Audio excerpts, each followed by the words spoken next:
when you don't feel good enough, what you create will never feel good enough either.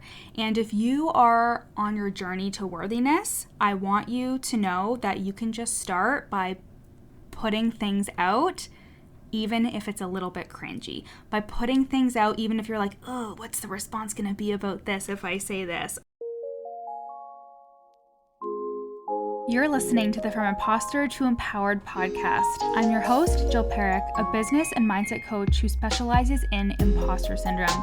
If you feel like you're not as smart, capable, or worthy as you actually are, and that someone is going to find you out, then you come to the right place.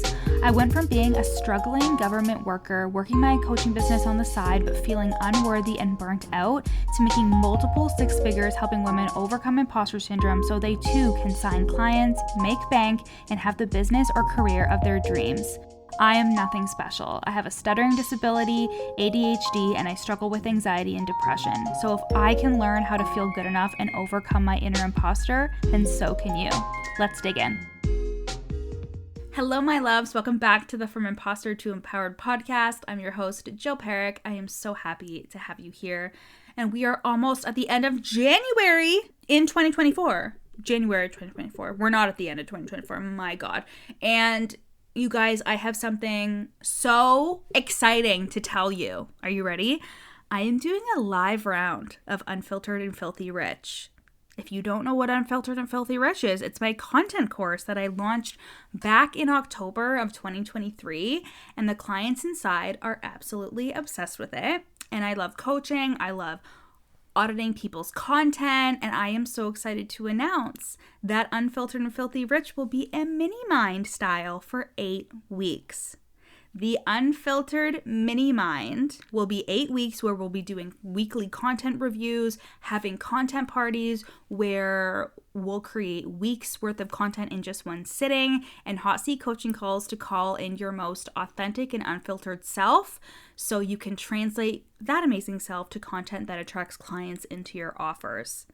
I'm so excited for this. You can enroll as early as the 12th of February, and we will begin the week of February 26th. It's $15.97, pay in full, or 3 monthly payments of $555. And obviously, you get the course for life, even after the mini mind is over. So in anticipation of the mini mind announcement, let's dive into today's episode of what to frickin' do when your content doesn't feel good enough. And today's episode is punchy. It's punchy. I'm going to try to keep it as quick as possible because there really is not a ton to say about it. And that is that what you create, the reason why it doesn't feel good enough is because you yourself have thoughts of not being good enough. And this came to me while I was pretty high and I was writing my book. So you guys know, I think I've talked about it on the pod before, but I am writing a book about imposter syndrome. And when I smoke weed, I get a lot of really good ideas, but because of my fucking ADHD, the ideas fly out of my head. Like, I will have an idea and I'll be like, this is so good. And if I don't immediately write it down or speak it or do something about it, it will literally fly out of my head. That's how it feels. So I'm like furiously writing my book the other weekend.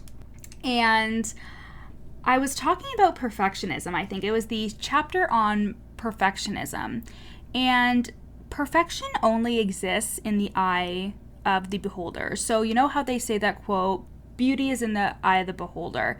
But if you go into a museum and you see all of the amazing art that is all over the walls, what is one thing that all of those things have in common? And I'm talking like every sculpture, every painting, everything. The one thing that they all have in common is somebody decided this is good enough to put into the world, and they did so. And if I'm going to trace that back to even something as simple as your Instagram feed, when I was starting out in my business, I would look at everybody else's feed and I would see like the colors they were using and the posts they were making. And it's almost like I was looking for permission to create posts in a certain way. Like, for example, how Simone Soul does, like, she screenshots just like things that she's written in her fucking iPhone Notes app, and she uploads those, and it started to catch on because it was easy. And it's just like such a simple thing that she started doing, and then everybody was like, oh, I can literally just screenshot my Notes app and post it, and that's good enough. And when you don't feel good enough, when your work doesn't feel good enough, when you at your core you feel like nothing you do is worthy or good enough, then it makes sense that you are going to hem and haw and procrastinate and avoid creating work of your own. If we also tie this into your online business, so let's say you're a coach and you are having a really hard time developing like a methodology or a process, or you have a lot of resistance around creating stuff for your clients, it's because you have the thought of it's not going to be good enough. And I want you to do a little exercise, and this is going to be good for you scrollers. I want you to go and like look at either like your coach's portal or like somebody who's really big, like a Mel Robbins or something like that, and just look at all of the shit that they are talking about and that they're posting about. And dare I say that some of it is incredibly mediocre. And I don't say that in like a bitchy way. I say that in the way that the only reason why you are allowed to consume that is because that person decided, I'm going to put this out, it's good enough. And to me, it could be something that's super mediocre. To you, it could be something that's fucking life-changing. And I can already hear you guys thinking, oh fuck, what if I put something out that is mediocre? But you're missing the point here. The point is that people are going to have opinions about everything, and their opinions are derived directly from their own experiences and what they know and what they think. Something that you put out that somebody could think, wow, that's super fucking mediocre, could be absolutely life-changing to another one of your followers.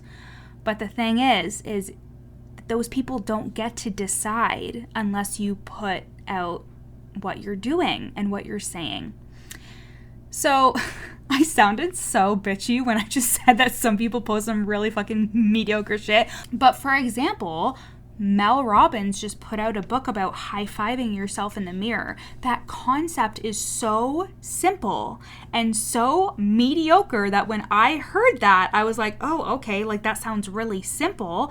But I bet you that book and those concepts have been absolutely life-changing for people. So who am I to say, oh, well, just because it's mediocre, it shouldn't be put into the world, when that is life-changing art to somebody. And again, if we go into the example with the museum, something that's unappealing to me could be something that is so captivating to somebody else.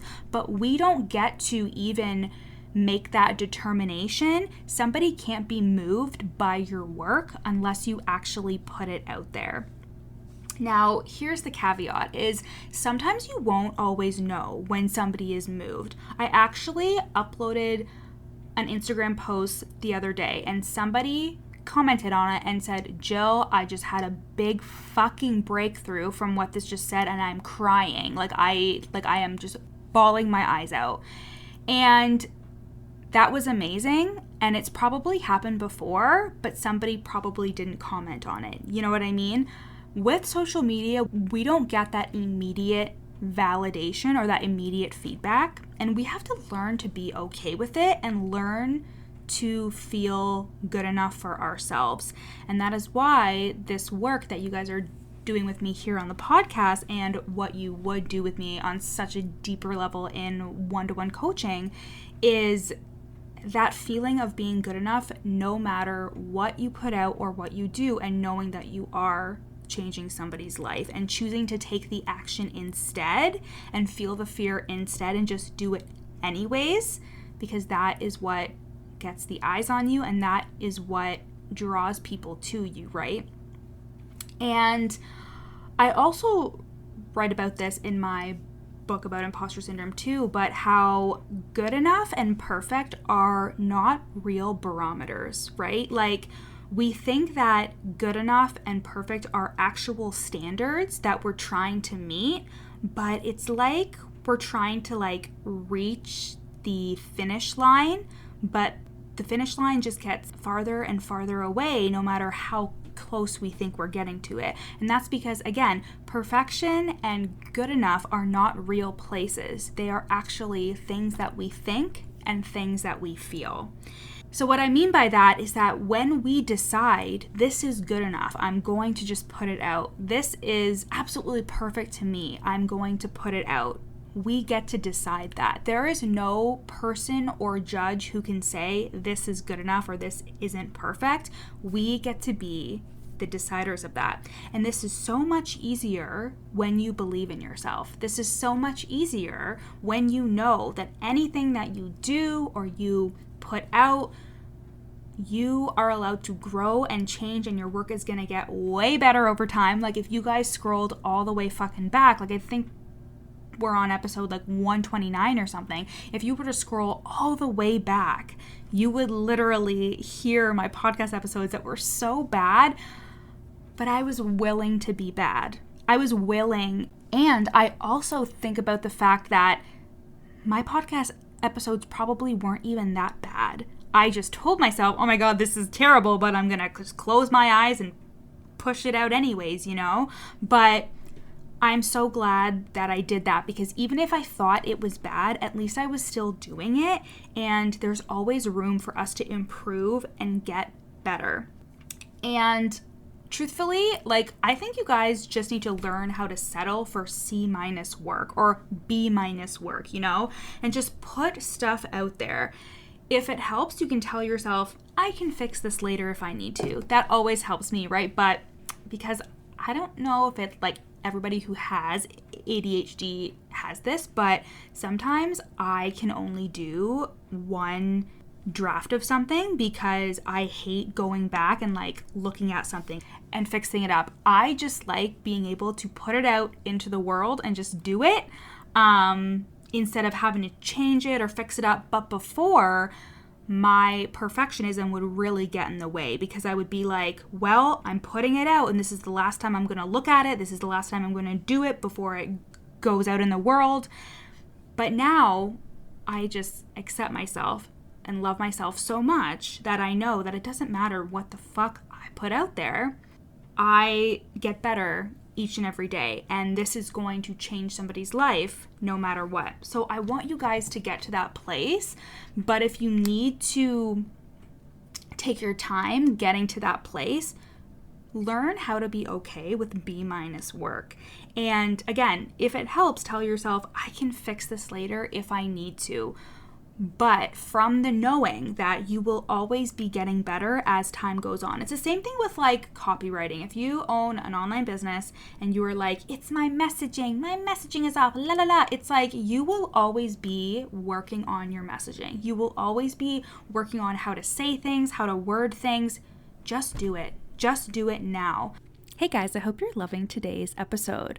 I am just taking a brief pause in today's episode to share with you a client testimonial. These testimonials are either from group coaching clients or clients who are in my one-to-one coaching program. And I can't wait for you to hear how I have changed their lives and their businesses for the better. Working with Jill, every time she's helped me up-level my business, every time I've been working with her, I've signed my next level, highest paying client. So I can't say enough about working with her and the mindset shifts that she's helped me with.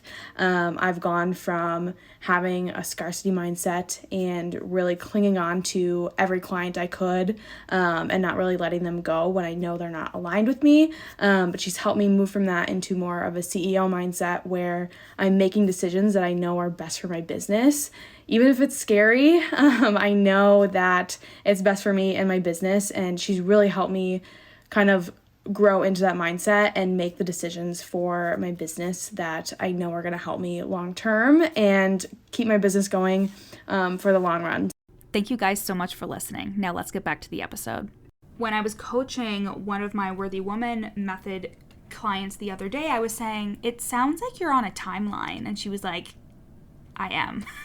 And I was like, you can't do this if you're on a timeline. You can't continuously tell yourself, we're on a timeline. If we don't sign a client by this date, if we don't do this by this date, then what's the point? Because you are always just going to be zeroed in on that timeline and nothing is ever going to be good enough. So also looking at like your content and what you're creating as compounding over time. And I've talked about this before, but your work is compound interest. You are compounding your work over time that will eventually lead to a result that is going to be so beneficial for you. Just like this podcast, when somebody finds me and like, let's say they're like, okay, I want to like get to know Jill and what she's all about and about imposter syndrome, they can come and find my arsenal of work in this podcast and they can binge all these podcasts, which I hear all the time is like, Jill, I binge the shit out of your podcast,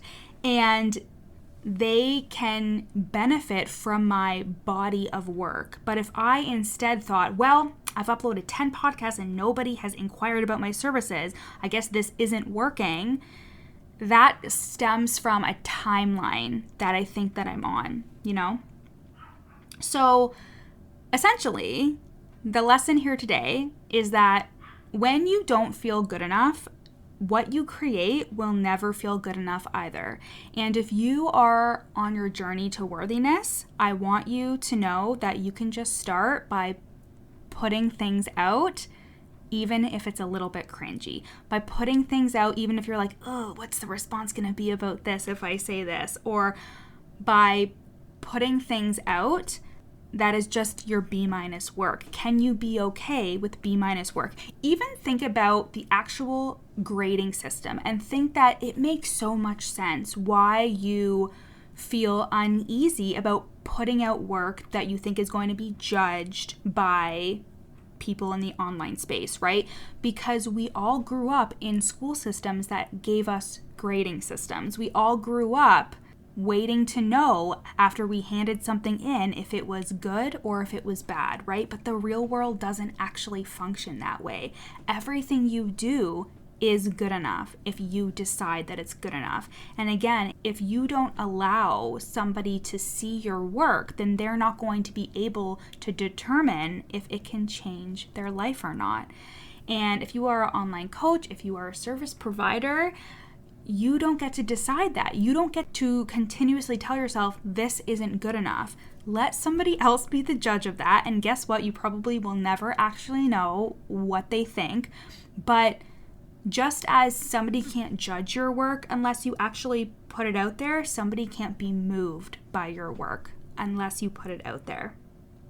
And just a small aside too is like if you're struggling with inspiration or creativity, so you find yourself not purposely copying others, I just want you to know that everything has already been said before and everything has already been created before. And it's okay if you're unintentionally doing that. Just know that it's stemming from a deeper issue. It's stemming from, I don't feel good enough, so I'm looking at this person who seems to have it all together, who seems to know what they're doing, who seems to be signing clients or doing whatever I want to do. It makes sense as to why you're going to see that and feel safe in creating content that is similar to that person because it looks like what they're doing is working. So first of all, you don't even actually know if what they're doing is working. I remember looking at somebody's Instagram like back when I was like really struggling, couldn't sign any clients, and I was like, what the fuck is happening? And I saw this person's page and we had very similar niches, and this person, like, oh my god, they had such good branding and they had a lot of likes on their photos and they had the followers and all this other stuff. And this person reached out to me and asked me a question. And I was like, oh my god, I completely thought that this person had it all together and they're looking at me thinking the exact same thing. Nobody actually knows the behind the scenes, okay? So that's one. And two, just notice if you're doing that and don't shame yourself. Just come back to, oh, I know this is because I just don't feel good enough. Like, how can I get inspired by them, but make it into my own, create it into my own. And eventually you will be able to find your own voice and your own style, but also realizing that that is a nurturing process. It's the same thing with accepting yourself. It's the same thing with feeling good enough and feeling worthy. It is a nurturing process. It's not something that will happen overnight. This is not an example of you're good enough or you're not. You are always good enough when it comes to art because your art is yours. And yes, if you are a coach, if you are a service provider, whatever you do, your work is art because it is helping somebody, it's moving somebody, it is changing their life, even if it's just in the smallest way. All right, how the frick are we feeling after that episode? I am so excited for the unfiltered mini mind, and I hope that you are too. And if you're wanting to take this work deeper with me, you can apply to work with me in one-to-one coaching or in my mastermind, the Fraud Squad. Those links are in my show notes. And the unfiltered mini mind opens for enrollment on February 12th for just $15.97 or 3 payments of $555. I'll see you next week. Bye. Thanks so much for listening to the From Imposter to Empowered podcast. Head to the show notes to learn how you can work with me, where you can buy my best-selling book, You're Not Special, and how to get on my email list for free. Screenshot this episode and add it to your Instagram stories, tagging me at YourCoachJill. See you next time.